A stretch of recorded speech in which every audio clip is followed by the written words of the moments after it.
Olá, meu irmão, boa noite, minha irmã, graça e paz a todos que nos acompanham, a todos que nos assistem, a você que está aí na sua casa, já nos acompanhando, já se preparando para essa devocional de hoje. Quero dizer aqui da minha alegria de poder estar falando ao seu coração e dizer-lhe que nesta noite tem uma palavra do Senhor para você, não que eu tenho a falar, mas aquilo que a Bíblia, sim, ela tem a nos ensinar. Seja muito bem-vindo. Este aqui é o canal da nossa igreja. Para quem ainda não conhece ou está chegando pela primeira vez aí, nós somos a Igreja Batista Betânia, estamos em Volta Redonda. Meu nome é Alisson, sou pastor da igreja há quase 8 anos e estamos nesse tempo de quarentena produzindo esses vídeos, as transmissões do culto, para que você possa estar atento aí às nossas reflexões, às devocionais, e que você não perca de vista então o crescimento e o amadurecimento a partir da palavra de Deus. Esperamos que você esteja bem, espero que realmente você esteja bem com a sua família, que você esteja em paz, que ainda não tenha acontecido nenhum mal aí, mas se porventura você já tem enfrentado aí umas dificuldades por conta da saúde, do coronavírus, da economia, da falta de emprego, não sei, depressão, seja qual for a sua situação, deixa eu te dizer uma coisa, não se abale, não se desespere, porque ainda diante de toda essa situação, Deus está no controle. E nós estamos aqui para poder lhe ajudar naquilo que for preciso, tá ok? Então não se desespere, não pense que chegou o fim, porque com Cristo não há fim, com Cristo há esperança, há eternidade para todo aquele que nele crê. Então nós temos o nosso canal Fala Comigo. Se você está precisando de uma palavra, se você está precisando de uma oração, se você quer compartilhar uma dor, uma dificuldade, não hesite em mandar uma mensagem para a gente. Nós estaremos aqui atentos para poder lhe responder em tempo hábil, tá bom?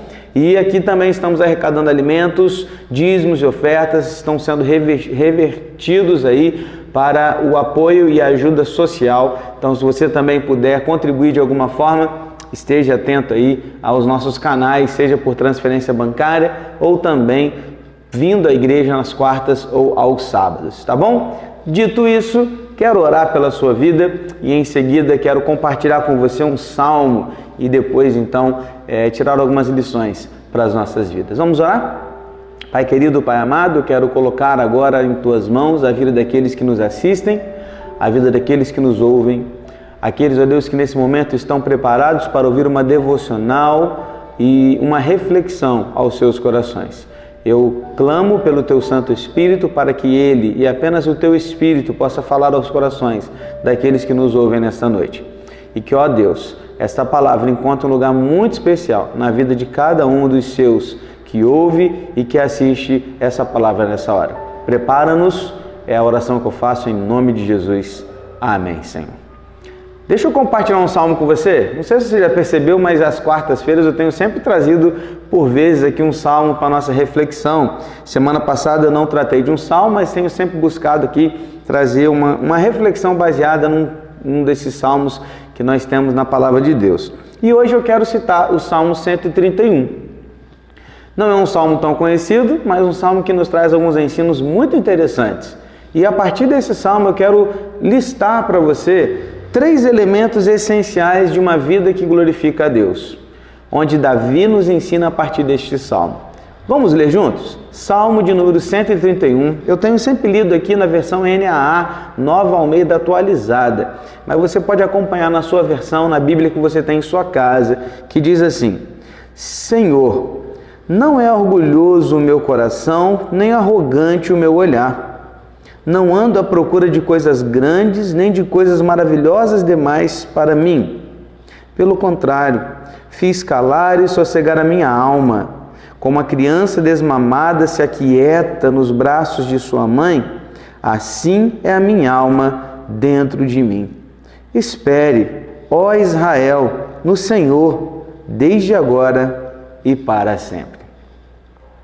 Davi é quem escreve esse salmo. Davi tinha todos os motivos do mundo para ser alguém orgulhoso de si mesmo. Veja, 8º filho de um cidadão comum que começou a vida como um pastor de ovelhas um simples pastor de ovelhas, largado no campo para cuidar das ovelhas do seu pai. Chegou a ser o maior rei de Israel. Não apenas isso, mas era um soldado corajoso, um general de guerra, tático e talentoso. Derrotou os maiores inimigos de Israel e expandiu as fronteiras da sua terra, do seu povo. Ajuntou riquezas e permitiu que o seu filho Salomão, então, pudesse construir o templo riquíssimo, chamado Templo de Salomão, apenas com as riquezas que ele havia arrecadado no seu tempo ainda de reinado. Além de tudo isso, Davi escreveu metade dos salmos que nós conhecemos na Bíblia.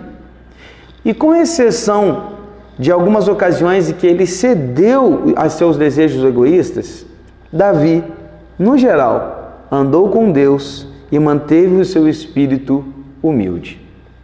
Uau! O que você acha dessa listinha de qualificações? Essa listinha básica dessa história deste homem. Que história! Que homem! Que rei! Mesmo diante desta vasta lista de conquistas e riquezas, realizações feitas por ele, Davi, quando escreve esse salmo, demonstra que alguns elementos básicos de uma vida que glorifica a Deus. E em momento algum ele se mostra orgulhoso ou cheio de vaidade. E eu quero citar para você aqui então alguns ensinos que a gente aprende a partir deste salmo. Primeira lição que eu aprendo aqui, primeiro elemento, é a maturidade, é aceitar a si mesmo. O primeiro versículo diz assim: não é orgulhoso o meu coração, nem arrogante o meu olhar. Eu não ando à procura de coisas grandes, nem de coisas maravilhosas demais para mim. Olha, meu irmão, Davi errou muito na vida. Davi falhou em alguns momentos cruciais da sua história. Mas este é um momento de maturidade de Davi.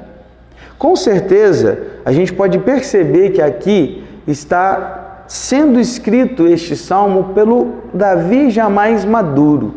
Um Davi já mais consciente da sua vida e de quem era Deus. Um Davi que reconhece sinceramente que diante de Deus ele não era orgulhoso e não desejava e não baseava a sua vida em ambições egoístas. Davi chegou à maturidade de reconhecer honestamente a sua identidade e compreender sua capacidade, aceitando a si mesmo para a glória de Deus. Querido irmão, querida irmã, iludir-se a respeito de si mesmo e invejar os outros são sinais de imaturidade. Mas em sua fala, Davi deixa claro que um coração orgulhoso recusa-se a encarar a realidade e que as ambições arrogantes podem até impressionar alguns, mas não a Deus. O que a gente aprende aqui, queridos, é que quando nos aceitamos a nós mesmos e as circunstâncias as quais nos cercam, agradecemos a Deus pelo modo com o qual Ele nos criou e pela forma com a qual Ele tem cuidado de nós. E aí nós não precisamos impressionar ninguém, porque ao viver uma vida grata, de maturidade ao lado de Deus, naturalmente as pessoas vão reconhecer o nosso valor, não por quem somos, mas por quem habita em nós. O primeiro elemento aqui de alguém que vive para a glória de Deus é a maturidade em aceitar-se a si mesmo. Sabe por quê? Crianças mimadas fazem de tudo para aparecer e para chamar a atenção. Mas pessoas maduras e adultas não precisam chamar a atenção para si. Elas vivem para o outro. Em especial, elas vivem para Deus. Primeiro elemento aqui que eu tenho então nesse texto é a maturidade. E você? Como você tem lidado com a sua vida? Como você tem lidado com as suas ambições egoístas, aquelas que estão lá dentro do seu coração, que talvez só você conhece? Como você vai lidar com tudo isso? Segundo elemento de alguém que vive para a glória de Deus está baseado no versículo 2, que diz assim: pelo contrário, fiz calar e sossegar a minha alma, como a criança desmamada se aquieta nos braços de sua mãe, assim é a minha alma dentro de mim. Sabe que características a gente aprende aqui? Humildade e submissão a Deus. Dentro desse elemento segundo que eu compartilho contigo, tem duas palavras: humildade e submissão. Davi faz uma comparação muito interessante aqui com a criança desmamada. E as crianças israelitas, elas eram desmamadas cerca de 3 ou 4 anos de idade. Olha aí, você que quer desmamar seu filhinho com 6 meses, 4 meses, naquele tempo só acontecia com 3 ou 4 anos de idade. E quando isso acontecia, você começa a pensar o seguinte: para um bebê de 6 meses ser desmamado, ele já vai sentir muito, mas ele vai passar. Mas uma criança de 3 ou 4 anos já sente, já vai entender melhor aquela situação e vai sofrer com aquela perda, muito mais que um bebê de 6 meses ou de 4 meses. Então, quando Davi escreve isso aqui, você tem que pegar o contexto do passado, lá dos israelitas, e não de hoje. Porque quando a gente começa a enxergar isso, a gente percebe que era um acontecimento que marcava a vida da criança.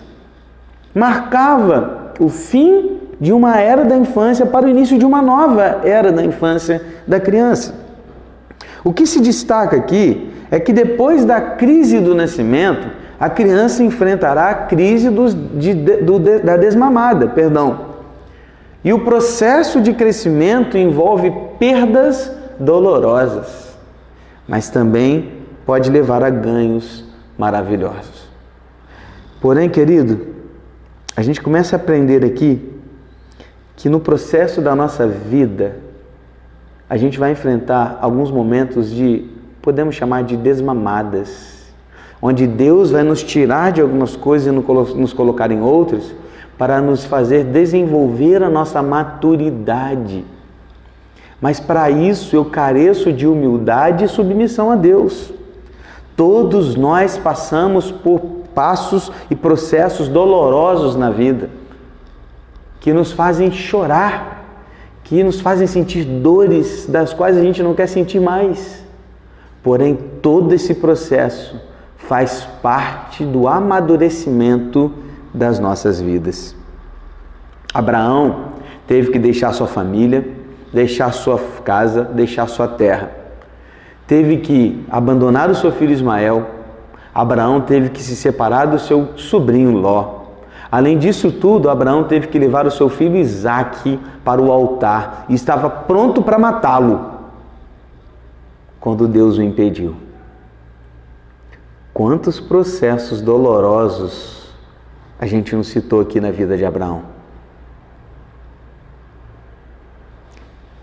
A vida é feita de processos dolorosos que nos levam ao amadurecimento e por isso carecemos da humildade e da submissão a Deus, que tudo vê e tudo opera em nós. Assim somos nós. Deus também tem nos desmamado de algumas coisas e levado as nossas vidas a um amadurecimento. Perdas dolorosas, mas ganhos maravilhosos. Pare de focar apenas nas perdas dolorosas da sua vida e apenas aprenda com elas, amadureça com elas e depois enxergue o ganho maravilhoso que Deus tem lhe dado a partir dessa quebra, desse processo doloroso que Deus fez na sua vida. Aquele que vive para a glória de Deus, ele é humilde e submisso à vontade de Deus, por mais doída que ela seja para nós. O que Davi está nos ensinando aqui é que nós precisamos então nos submeter a essas desmamadas da vida. Terceiro elemento e último para a nossa reflexão de hoje é que um elemento essencial na vida daquele que vive para a glória de Deus é a esperança no futuro que a Deus pertence. Espere, ó Israel, no Senhor, desde agora e para sempre. Esperança esperança. Gustavo certa vez falou comigo assim agora recentemente: papai, eu não vou casar não, papai, eu vou viver com vocês aqui, é tão bom. Eu quero continuar com a minha mamãe, eu quero continuar com o meu papai. Gustavo tem 7 anos, imaturo ainda não tem noção do que é a vida nesse geral. Mas muitos de nós, eu acho interessante, ainda queremos continuar assim, sabe? Vivendo no passado. Um dia o Gustavo vai entender o que é a vida de verdade e vai querer formar a sua família, porque esse é o desejo de Deus para as nossas vidas. Faz parte dos processos da nossa vida. Mas há algumas pessoas que ainda estão presas no passado. Não conseguem se desmembrar de algumas coisas para conseguir viver outras, das quais são a vontade de Deus para a sua vida. Quando eu olho para esse texto, querido, agora no versículo 3, quando Davi está dizendo assim, olha, espere, ó Israel, no Senhor, agora e para sempre, é como que se Davi estivesse dizendo assim, gente, eu quero que vocês experimentem o mesmo relacionamento que eu tenho com Deus. Esperem, vocês verão, agora e para sempre. Meu irmão e minha irmã, esperar não é apenas aguardar como se algo nunca viesse a acontecer, mas esperar aqui é ter a certeza jubilosa de que Deus irá cumprir com as suas promessas, porque elas nunca falham. Esperança é um elemento básico na vida daquele que vive para a glória de Deus. Viver para a glória de Deus é viver na esperança de que o presente e o futuro pertencem a Deus e que Ele cuida de nós. Em que está baseado a sua esperança? Isso define o seu hoje. Aquele que vive para a glória de Deus, ele baseia o seu hoje na esperança do amanhã. Mas a nossa esperança não é baseada em incertezas e em probabilidades, mas a nossa esperança está baseada na certeza da volta de Jesus Cristo, o Senhor, aquele que nos levará a viver uma vida eterna ao seu lado, para todo o sempre estaremos louvando, glorificando, vivendo uma vida da qual a gente não consegue sequer imaginar. Aquele que vive para a glória de Deus, ele vive na esperança de um futuro que pertence a Deus. Você está com medo do hoje? Você está com medo do amanhã? Você não sabe o que fazer? A minha palavra para você é: concentre-se na esperança em Deus, porque Ele não te abandonará, porque é promessa. Por isso, meu irmão e minha irmã, um elemento básico daquele que vive para a glória de Deus também é a esperança. Vamos orar? Pai, nesse momento eu quero colocar as nossas vidas em Tuas mãos, pedindo a Ti que através da reflexão deste salmo, nós possamos aprender a viver cada vez mais as nossas vidas para a Tua glória, entendendo que há processos dolorosos na vida, mas que esses processos não nos impedem de viver um carinho e um amor do Teu lado, porque Davi, quando escreve o Salmo, ele diz isso, que ainda que ele tenha sido desmamado, ele continua no carinho da mãe, como nos braços da mãe. E assim a gente precisa entender que, mesmo nos momentos difíceis e dolorosos da vida, nesses processos, nós não estamos sozinhos. O Senhor está conosco, como que uma mãe segurando o seu filho no colo. O Senhor está cuidando de nós. Por isso, nesta hora, eu coloco as nossas vidas em Tuas mãos e eu clamo a Ti por eles que nos assistem, por mim, pela nossa família e por tudo que o Senhor há de fazer por nossas vidas. Assim nós oramos, no nome de Jesus. Amém. Deus abençoe a sua vida grandemente. Até a próxima. Tchau, tchau.